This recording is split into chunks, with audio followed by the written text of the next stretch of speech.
L'Oréal, c'est très facile d'en parler très rapidement. OK? Cette compagnie ne devrait pas vous surprendre. Ne vous attendez pas à ce que je vous dise ici que c'est une mauvaise entreprise ni quoi que ce soit. Elle a un avantage concurrentiel large qui est plutôt stable ici, essentiellement lié aux intangibles portefeuille de marque ici et également la production à bas coût. Maintenant, ceux qui ont accès à la bibliothèque de prendre de base ici, je vous laisse aller voir à peu près à quoi ça ressemble, etc.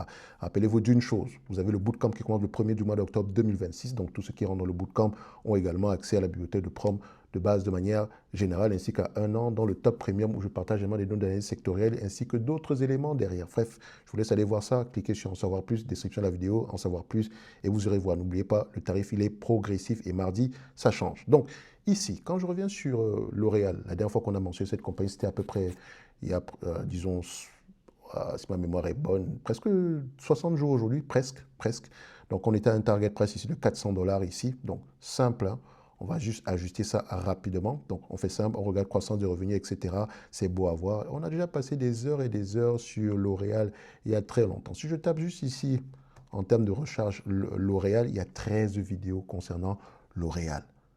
Regardez, 5, 28, 15, 18, 15, 14, 8, et ce sont des minutes globalement ici. Donc, L'Oréal, on peut en parler en 5 secondes. Ça n'a pas besoin de passer 3 jours dessus. Cette vidéo sera très courte. Ce que je fais, c'est simple. Je viens là. En termes de target price, L'Oréal ici, c'est une entreprise, comme on avait vu la dernière fois, qui méritait s'échanger à peu près aux alentours de 25 fois les cash flows. Donc, on va faire aujourd'hui, on va s'amuser à prendre à peu près 25 fois les bénéfices nets, OK?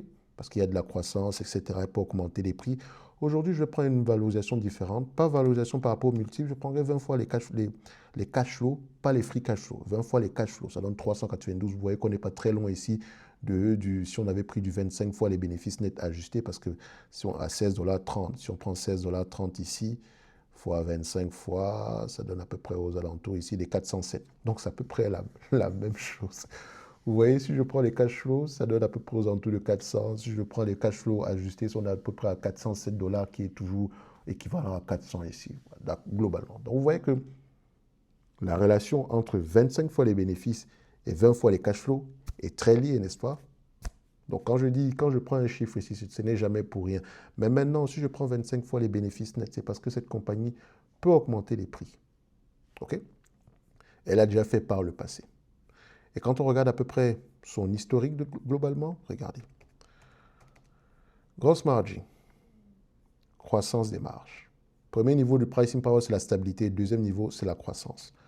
Gross margin en croissance depuis 20 ans. Ensuite, on prend les marges EBITDA. On compare les deux. Marge EBITDA, croissance également. On les met sur le même graphique. Ensuite, on prend les marges des free cash flow margin. On a également quelque chose qui est en croissance. Vous allez me dire ici, oui, mais c'est en zigzag, etc. C'est des free cash flow. Donc, ça peut varier. Parfois, prenez la médiane. 20 ans, c'est combien? 13,71. 10 ans, 15. 5 ans, 15. 3 ans, 15,7. 1 an, on est à 16. Donc, on a une augmentation. OK? On peut comparer par rapport au net income ici, margin, c'est à peu près, qui sont à peu près à 13, plutôt stable ici. Donc, les free cash flow sont généralement plus élevés.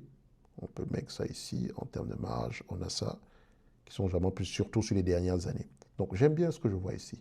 Dette net, ce n'est pas une entreprise qui est, voilà, elle a généralement ici du cash net. Et il me semble même qu'elle a parfois des participations dans certaines entreprises. Donc, on pourrait même dire elle est plutôt cash neutrale, mais c'est également vrai que oui, on peut dire que c'est plutôt, voilà, ça ne sert à rien de prendre ce cachet, qu'il y a de la dette dessus, etc. Donc vous voyez que vous pouvez l'analyser ici en prenant en considération 25 fois les bénéfices. Comme vous pouvez l'analyser en prenant en considération 20 fois les bénéfices. Moi, ce que je voulais surtout voir ici, c'est en termes de low cost production, qu'est-ce qu'il mentionne? Alors ici, low cost production, alors à l'échelle de production et de distribution, bon, la distribution est très importante, combinée à sa capacité d'investissement publicitaire et enfin, de R&I difficile. Donc, recherche et quoi? C'est recherche et innovation, c'est ça?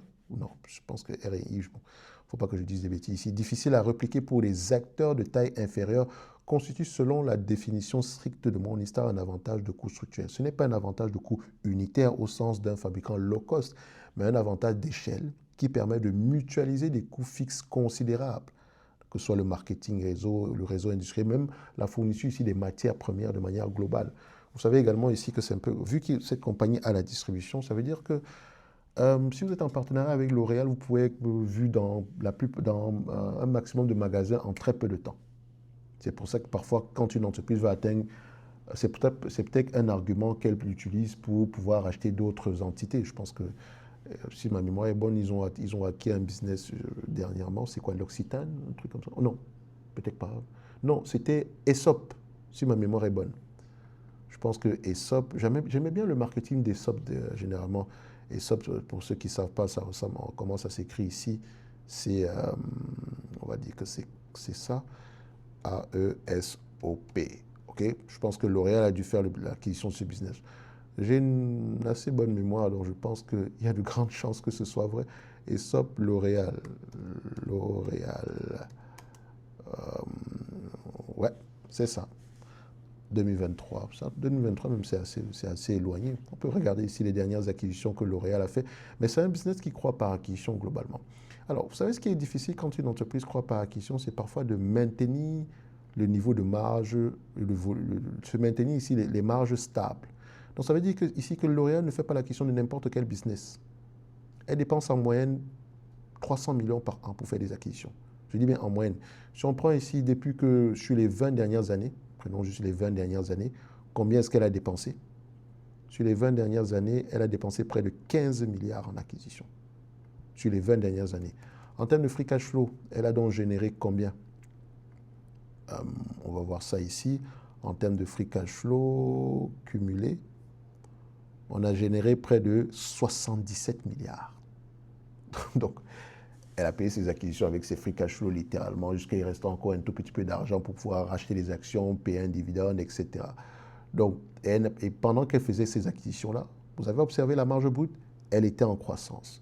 Pendant qu'elle faisait ces acquisitions-là, est-ce que vous avez observé les marges nettes, les marges de free cash flow plutôt stables, sinon les free cash flow même en croissance? Ça montre ici. Et vous pouvez comprendre pourquoi est-ce que les free cash flow sont en croissance, c'est parce que la dépréciation, les charges non financières sont élevées. Quand il y a une charge non financière ici, ça a un impact, sur les taxes, n'est-ce pas? On paye moins de taxes, mais en réalité, quand on dit on paye moins de taxes parce que le bénéfice opérationnel sera impacté, mais en réalité, si on a mis de côté 100 millions ici, disons parce qu'on a déprécié un actif, en réalité, c'est bien un goodwill, disons-le, parce que le goodwill, de toute façon, c'est essentiellement un actif ici. En réalité, ce n'est pas 100 millions qui sont perdus. C'est 100 millions qui va rester en free cash flow. Et ces 100 millions-là, c'est juste une décote par rapport à une acquisition qu'on a prise il y a longtemps, etc. D'accord? On peut regarder ici, hein, goodwill. Euh, goodwill de cette... On a près de 17 millions ici de goodwill. Intangible. Donc le total, le gross intangible asset, je le prends en grosse ici, on a à peu près à 7,8. Donc on peut voir ici que c'est une entreprise qui arrive à, enfin, pas bien se gérer en regardant ces deux éléments-là, mais en regardant le goodwill, vous pouvez voir c'est une entité qui fait beaucoup d'acquisitions. Vous pouvez voir l'explosion qui est ici sur les dernières années, donc ça doit être lié avec cette acquisition. Il me semble qu'on a fait une acquisition de près de 2 milliards ici, en 2026. Je ne sais pas quelle entité on a acheté, mais c'est une entreprise qui croit par acquisition. Ce que je voulais vous faire remarquer ici, c'est que oui, on croit par acquisition, mais également on arrive à maintenir des marges stables. Ça veut dire ici que l'entreprise en question a un certain savoir-faire en termes d'intégration de leurs différentes acquisitions. OK? Or, quand vous allez regarder un business comme, comment s'appelle leur concurrent là? Estée Lauder, qui souffre aujourd'hui. Même entreprise, hein? Flat au niveau des revenus. Commençons par la marge brute. Rappelez-vous la marge brute de L'Oréal. On était plutôt en croissance, n'est-ce pas? Ici, c'est quoi? Des croissances depuis les 80%. Bon, peut-être qu'on va vous dire ici qu'il y a une remontée depuis 2024, etc. Tant mieux. Marge EBITDA. Qu'est-ce qu'on observe? La marge EBITDA également a plongé à cette période-ci. Donc, on connaît quelque chose de très difficile en date d'aujourd'hui. C'est quoi le problème? Pourquoi est-ce qu'il y a cette difficulté? Peut-être qu'on pourrait revenir à des marges de 20%, etc. Mais si on compare les deux business, juste pour voir si on est logé à la même enseigne, si je prends ici OR, ticker symbole pour L'Oréal. Observez vous-même. Regardez juste. L'Oréal a toujours eu des marges EBITDA très stables. C'est du papier à musique, c'est réglé, c'est la ligne jaune ici. C'est une ligne droite, littéralement. Une ligne droite. Regardez Estée Lauder. À un moment donné, ils avaient à peu près le même niveau de marge EBITDA. Mais qu'est-ce qui s'est passé entre-temps? La marge brute s'est effondrée, alors que L'Oréal n'a jamais eu des marges brutes de près de 80%. La marge brute s'est effondrée. Et en ce moment, pendant ce temps, L'Oréal, sa marge brute augmente petit à petit. Il n'exagère pas, mais c'est une ligne droite. Il y a quelque chose d'exceptionnel que L'Oréal fait, que Estée Lauder ne fait juste pas. Ça ne veut pas dire que Estée Lauder sera un mauvais investisseur ni quoi que ce soit, mais entre les deux, je préfère faire affaire avec du L'Oréal plutôt qu'avec du Estée Lauder. Parce que L'Oréal a montré par le passé qu'ils étaient assez disciplinés dans tout ce qui concerne ici la gestion de leur business. Et j'aime bien ce que je vois. Et donc, c'est le genre de business avec qui on veut faire, ce genre d'entreprise avec laquelle on veut faire affaire. Et il n'est pas étonnant que le prix de l'action soit généralement à des niveaux assez élevés. Payer littéralement le prix actuel pour L'Oréal, je vous dirais que c'est un prix, l'entreprise est correctement évaluée. Maintenant, à partir d'ici, on doit se demander, L'Oréal peut continuer la croissance ici en augmentant les prix, mais l'augmentation des prix doit être liée à l'augmentation également des volumes. Et l'augmentation des volumes peut être liée à l'innovation. OK? Elle peut également continuer à générer de la croissance en faisant d'autres acquisitions. Donc, il faut regarder la taille de ce marché-là. Comment est-ce qu'il évolue? Moi, j'aime bien ce que je vois ici sur L'Oréal. Je dirais que c'est un bon business. Au prix actuel, ça serait difficile pour moi de dire que l'entreprise est surévaluée. Non, pas du tout. Évidemment, j'ai un prix intéressant. J'aimerais avoir un prix bien plus bas que ça, mais voilà. C'est un peu comme Hermès. Vaut mieux l'acheter à un bon prix, un prix OK, que de l'acheter, d'attendre un prix extraordinairement bas. OK? Donc aujourd'hui, si vous avez cette compagnie au-dessus des 300 dollars, 300 euros, etc., je pense que vous êtes très bien. Ça va aller à long terme ici.